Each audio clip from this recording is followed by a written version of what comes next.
দেবো এই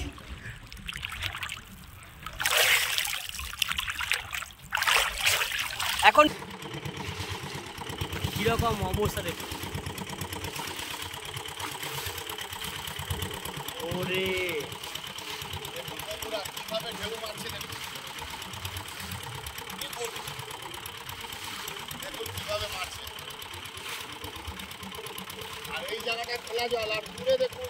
ভারতবর্ষের দক্ষিণ পূর্ব এবং বাংলাদেশের দক্ষিণ পশ্চিম সীমান্ত বরাবর অবস্থিত প্রকৃতির জীবন্ত মিউজিয়াম হল এই সুন্দরবন।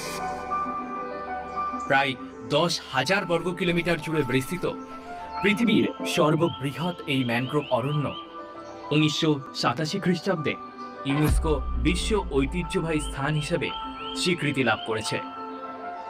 আনুমানিক 500 প্রজাতির বন্যপ্রাণী রয়েছে এই সুন্দরবনে।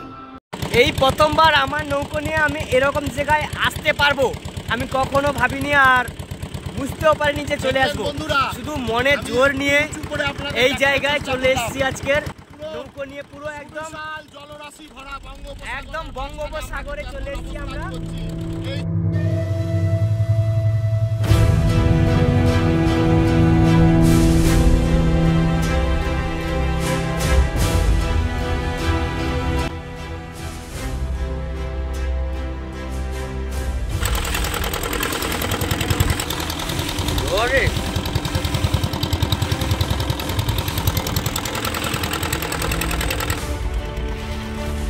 কিরকম অবস্থা দেখুন।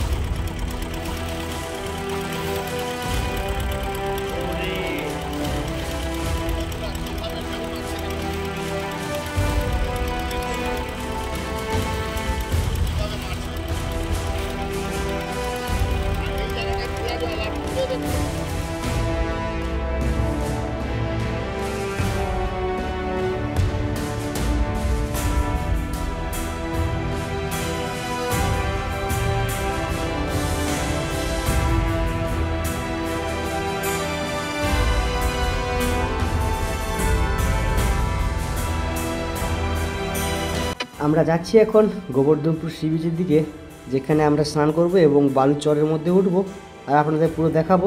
দেখতে থাকুন, ভিডিওর সাথে থাকুন, ভিডিওর সাথে জুড়ে থাকুন। সেই মজা।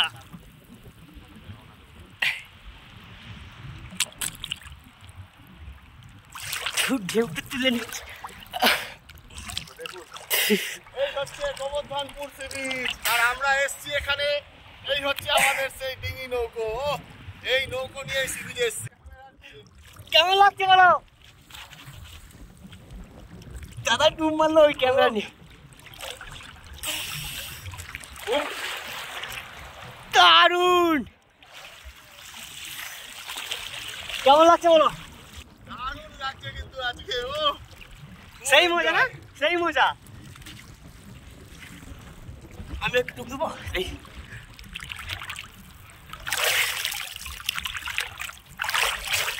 এখন কিন্তু জল এতটা নোনা না, কারণ এখন মিষ্টি জল খুব এখন নোনা না, আর সেই কারণে জন্য স্নান করতেও খুব ভালো লাগছে। দারুণ দারুণ। আর আপনারা যারা আসেননি অবশ্যই আসবেন, আশা করি খুব ভালো লাগবে। ও সেই লেভেলের মজা লাগছে, সেই লেভেলের মজা।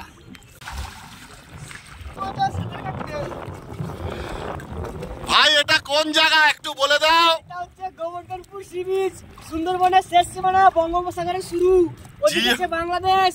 জিও এই আমরা আনন্দ করছি, এই যে এখানে মস্তি করছি, সেই মজা। আর এই ছোট ডিঙি নৌকো নিয়ে আমরা রিস্ক নিয়ে নিয়েছি। বাড়ি থেকে 6 ঘন্টা দূরে এসেছি, 6 ঘন্টা জার্নি করে এই নৌকো নিয়ে আজকে আমরা এই গোবর্ধনপুর সি বিচে এসে পৌঁছেছি বন্ধুরা। পুরো নদী পথে এইটুখানি ডিঙি নৌকো নিয়ে এই গোবর্ধনপুর সি বিচে আমরা এসে পৌঁছেছি। আর দূরে থানচি ফরেস্ট দেখতেই পাচ্ছেন। যাই হোক, যারা এতক্ষণ ভিডিও দেখছো তাদেরকে অসংখ্য ধন্যবাদ জানাই। আগামীকাল বাড়ি থেকে বার হয়েছিলাম, সেখান থেকে এসে এই জায়গাটায় আসবো বলছিলাম, এই জায়গাটায় আসতে পারিনি, সন্ধ্যা হয়ে গেছিলো। তো অর্থাৎ আপনারা যদি ট্যুরে আসতে চান আমাদের সঙ্গে যোগাযোগ করে 2 দিনের হিসাব নিয়ে আসতে হবে, তাহলে এই সম্পূর্ণ জায়গাগুলো আপনাদের দেখাবো। আপনারা আনন্দ পাবে, উপভোগ করবেন। সম্পূর্ণ ন্যাচারালভাবে সুন্দরবনে কুমির বাঘের সঙ্গে দেখা হলে বাঘ তো দেখতেই পাবে, হরিণ তো দেখতেই পাবে যদি দেখা থাকে। আর সমস্ত রকম ন্যাচারালভাবে ফিল করার পরে তারপরে এরকম একটা সৈকত সমুদ্র গোবর্ধনপুর সি বিচে এসে আপনারা এখানে স্নানও করতে পারেন, জলের মধ্যে একটু টাইম কাটাতে পারেন, ভালো লাগবে আপনাদের। তো দেখতেই পাচ্ছেন কত সুন্দর একটা জায়গা, চারিদিকটা একদম দারুণ দারুণ, আর প্রচুর পরিমাণে বাতাস দিচ্ছে। অক্টোবর থেকে জানুয়ারি মাসের 26 তারিখ পর্যন্ত এখানে কিন্তু প্রচুর পর্যটক আসে, যেই সময়ের ভিডিও এটা আপনাদের দেখাচ্ছি। তো এই সময়টা কিন্তু প্রচুর পর্যটক, প্রচুর মানুষ এখানে ঘুরতে আসে, সমুদ্রের মজা নিতে আসে, এবং অনেক এখানে ক্যাম্প আছে যেগুলো উপর দিকে। তো সেই কারণে আপনারা এখানে এসে মজা করতে পারেন, আনন্দ করতে পারেন। এখানে প্রচুর লাখ লাখ মানুষ আসে এখানে আনন্দ করার জন্য, মজা করার জন্য, টাইম কাটানোর জন্য, সমুদ্রের ঢেউর সঙ্গে স্নান করার জন্য। যেটা ডিসেম্বর মাসের ভিডিও, এই ভিডিও কিন্তু পুরো ভিডিও আমার চ্যানেলে একটা আছে, তোমরা চাইলে দেখতে পারেন, থাম্বনেলটা শো করে দিলাম। গোবর্ধনপুর সি বিচ অর্থাৎ বঙ্গোপসাগরের শুরু, একদম শেষ সীমানা সীতারামপুরের শেষ সীমানা যেটাকে বলে টট। আর এর যেটা বয়স্করা অনেকে এই নামে চিনে, যে বোড়াবুড়ি টট নামে, এটাই হলো সেই জায়গা গোবর্ধনপুর সি বিচ, যেটা বকখালির দ্বিতীয় বকখালি। এখন খুব সুন্দর একটা জায়গা, যেটা আপনারা আসার পরে বুঝতে পারবেন। জাস্ট নৌকোটা তুলছে ফেলছে কি অবস্থা দেখুন একবার, মারাত্মক মারাত্মক। ওরে ওরে ওরে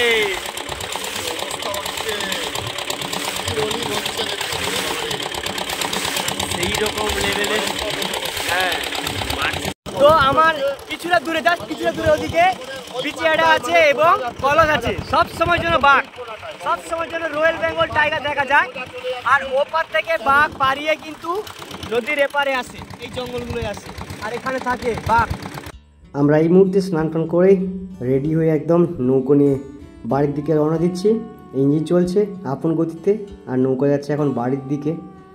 তো দেখতে পাচ্ছেন বাড়ির দিকে যাতে যেতে আপনাদের দেখাচ্ছি নদীর সাইডের ধারগুলো কীভাবে জলের ঢেউতে খুঁয়ে গেছে, আপনারা বুঝতেই পারছেন। আর এদিকে ইঞ্জিন চলছে আপন গতিতে। দাদা স্নান করে কিন্তু এখন ফ্রেশ হয়ে রেডি হচ্ছে।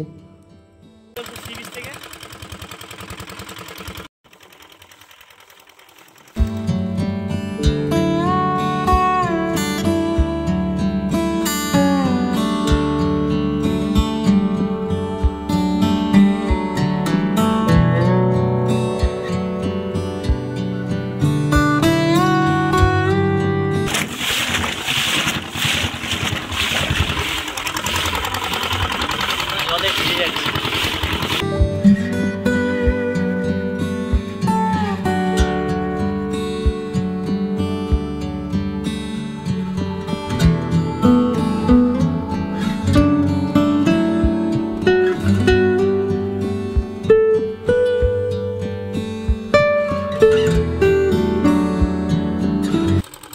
এখানে বসতেই পারছি না, এত পরিমাণ ঢেউ চলছে, জল উঠে যাচ্ছে।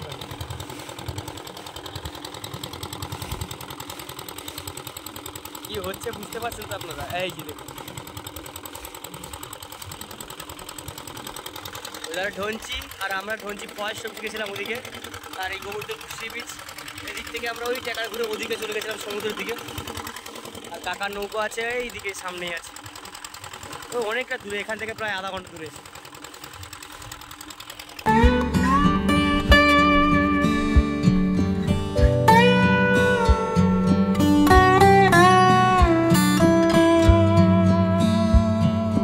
আমরা চলছি কিন্তু এখন বাঘের জঙ্গলের একদম সাইড দিয়ে ধার ধরে ধরে যাচ্ছি কাকার নৌকোর কাছে। কাকার নৌকো তোলার পরেই কিন্তু আমরা বাড়ির দিকে রওনা দেব এবং বাড়ি চলে যাব।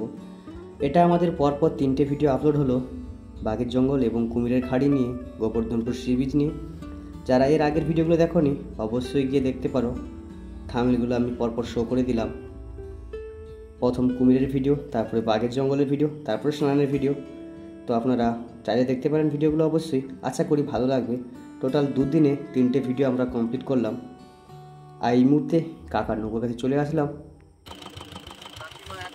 প্রায় 1-1.5 ঘন্টা হয়ে গেল কাকা আমাদের সাথে গেছিল, নিজের কাকড়া কাজ বিরত রেখে কিন্তু আমাদের সাথে তিনি গেছিলেন নিজের ইচ্ছায়।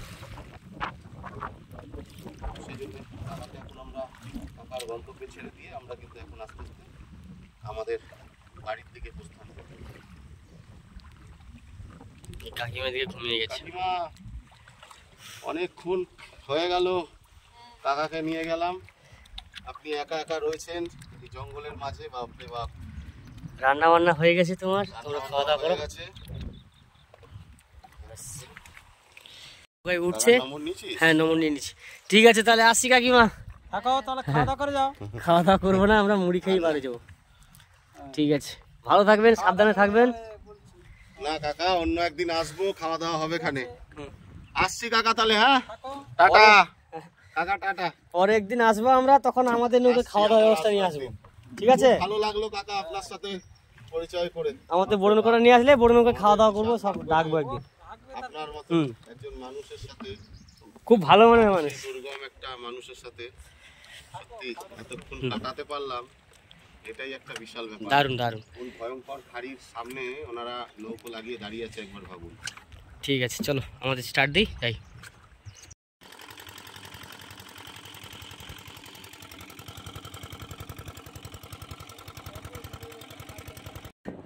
আগামীকাল বাড়ি থেকে বার হয়েছিলাম, সেখান থেকে এসে এই জায়গাটায় আসবো বলছিলাম, জায়গাটা আসতে পারিনি, সন্ধ্যা হয়ে গেছিলো। তো অর্থাৎ আপনারা যদি ট্যুরে আসতে চান আমাদের সঙ্গে যোগাযোগ করে 2 দিনের হিসাব নিয়ে আসতে হবে, তাহলে এই সম্পূর্ণ জায়গাগুলো আপনাদের দেখাবো। আপনারা আনন্দ পাবে, উপভোগ করবেন। সম্পূর্ণ ন্যাচারালভাবে সুন্দরবনে কুমির বাঘের সঙ্গে দেখা হলে বাঘ তো দেখতেই পাবে, হরিণ তো দেখতেই পাবে যদি দেখা থাকে। আর সমস্ত রকম ন্যাচারালভাবে ফিল করার পরে তারপরে এরকম একটা সৈকত সমুদ্র গোবর্ধনপুর সি বিচে এসে আপনারা এখানে স্নানও করতে পারেন, জলের মধ্যে একটু টাইম কাটাতে পারেন, ভালো লাগবে আপনাদের। যাই হোক, যারা এতক্ষণ ভিডিও দেখছো তাদেরকে অসংখ্য ধন্যবাদ জানাই সুন্দরবন ফিশিং 1 থেকে। সবাই ভালো থাকুন, সুস্থ থাকুন, দেখা হচ্ছে খুব তাড়াতাড়ি পরবর্তী একটা নতুন ভিডিও নিয়ে। টাটা, ততক্ষণ তোমরা সবাই ভালো থাকো, সুস্থ থাকো। যারা এতক্ষণ ভিডিও অবশ্যই একটা লাইক করো, চ্যানেলে নতুন হলে অবশ্যই সাবস্ক্রাইব করো। টাটা।